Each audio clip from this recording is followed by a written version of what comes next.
आज हम पढ़ने जा रहे हैं टोरोजन। टोरोजन या ट्विस्टिंग मोमेंट और द टोरोजन मोमेंट। ट्विस्टिंग और द टोरोजन मोमेंट। टॉर्क, इसको क्या कहते हैं? टोरोजन को क्या कहेंगे? ट्विस्टिंग और द टोरोजन मोमेंट। इसे टॉर्क भी कहते हैं। जैसे ये आपकी शाफ्ट है, डायग्राम में दिख रहा है, दिस इज शाफ्ट। और ये क्या है? बियरिंग। ये बियरिंग क्या करती है? सपोर्ट करती है मेंबर को। शाफ्ट क्या करती है? रोटेट होगी।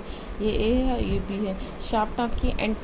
शाफ्ट आपकी क्लॉकवाइज रोटेट हो रही है, ये बियरिंग आपकी एंटी क्लॉकवाइज। टॉर्क का फॉर्मूला क्या होता है?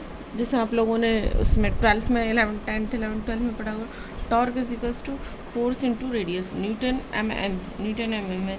The twisting is produce by the two unequal moment. Twisting होगी दो अनइक्वल क्या है? Moment, which could be in clockwise direction and other is in anti-clockwise direction. The twisting is produced by the two unequal moment, which would be in clockwise direction and other is in anti-clockwise direction.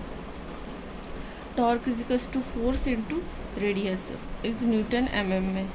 Ft is the tangential force, r is the radius of the direction. r क्या है? आपका radius है और ft is the tangential force. इसे tangential force, tangential for radius जितनी distance है। यह है आपका टोरोजन और ट्विस्टिंग मोमेंट। ठीक है, अब इसके बाद में देखेंगे हम टोरोजन की इक्वेशन। अब देखेंगे हम equation. Torsion equation is given by T upon J is equals to F S upon R is equals to G upon theta upon L. T is the torque और the twisting moment newton M में।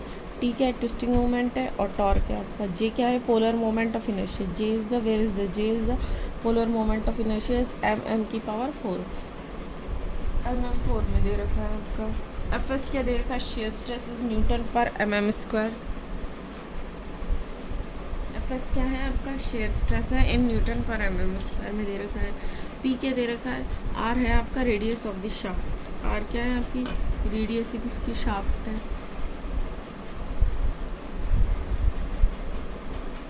जी दे रखा है आपका modulus of the rigidity newton पर M square. G क्या है आपका? Modulus of the rigidity. Theta क्या दे रखा है? Angle of the twist. Theta है आपका angle of the twist. L क्या? Length of the shaft in M. तो T divided by J equals to F S divided by R. F S shear stress, R है आपका radius of the shaft, T is the torque, J is the polar moment of inertia, equals to G theta divided by L.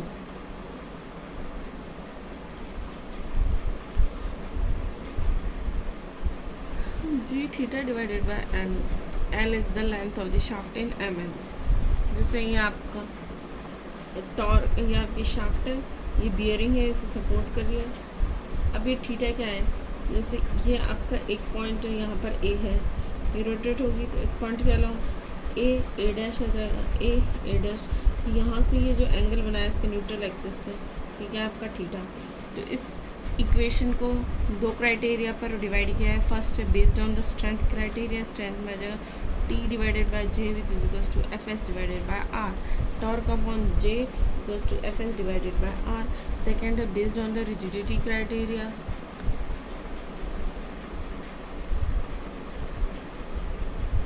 इसमें है आपका T divided by J which equals to G theta divided by L. G theta divided by L है आपका। ये दो equation है, ये first criteria, second criteria. ठीक है, अब इसके बाद में देखेंगे हम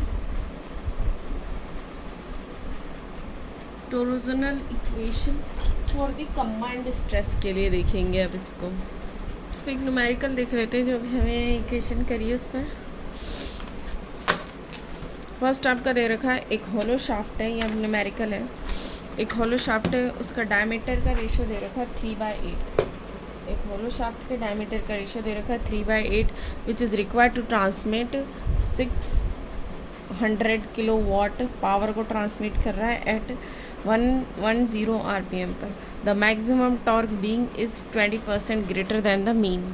मैक्सिमम टॉर्क है वो क्या है? 20% greater than the mean torque है। The shear stress is not to exceed 63 Newton mm square and the twist in a length of the 3 meter, it is not to exceed 1/4 degree and determine the diameter of the shaft. Assume the modulus of the rigidity for the shaft material. के लिए इस g दे रखा है इसने, modulus of the rigidity 84 kilonewton per mm square दे रखा है. अब इसने given दे रखी है हमें पावर 600 किलोवाट एंड दे रखा है 110 rpm. The mean torque to be transmit. Mean torque कितनी है ट्रांसमिट की? तो टॉर्क का फार्मूला क्या है? Torque is equals to P upon omega. Omega क्या होता है? 2 pi N divided by 60. P आपकी दे रखी है, ये एन आपको गिवन है, तो इससे हमने टी निकाल दी. 52,087.07 न्यूटन मीटर आपकी मीन टॉर्क निकली. अब इस न्यूमेरिकल में क्या कह रहा है? Maximum torque 20% greater than the mean torque के लिए. तो T M is equals to 1.2 into 52087.0772 T M की वैल्यू निकली. तो कंसीडर करेंगे हम मैक्सिमम शेयर स्ट्रेस कंडीशन.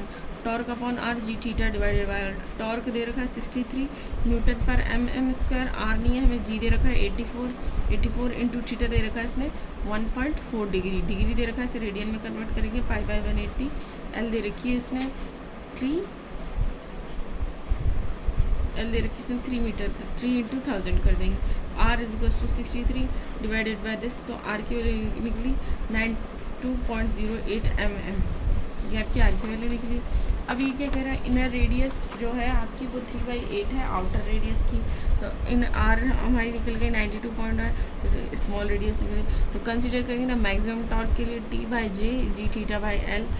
इसको इक्वेट करेंगे तो यहाँ से जे की वैल्यू हमें मिल जाएगी.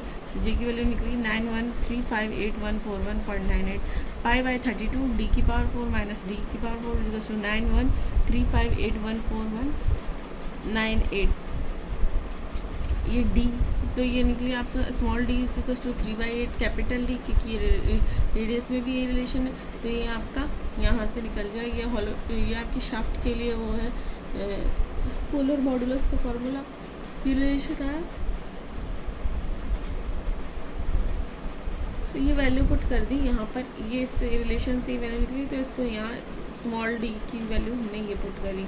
कैपिटल डी को कॉमन ले लिया, कैपिटल डी की वैल्यू निकली. तो आउटर रेडियस की वैल्यू क्या है? R which is equals to डी/2 डी निकला. तो इसका हाफ कर देंगे तो कैपिटल आर निकल जाएगी. स्मॉल आर 3/8 ऑफ आर, इसकी वैल्यू पुट कर देंगे तो स्मॉल आर की वैल्यू. तो maximum torque for safe diameter is equals to torque upon R which is equals to 2 maximum torque. अब यहाँ टॉर्क की value maximum torque for safe diameter यानी रेडियस. आर के क्या लिख देंगे? आर को क्या लिख देंगे? इसको लिख देंगे आर डिवाइडेड बाय 2. इससे निकालेंगे हम इसकी वैल्यू.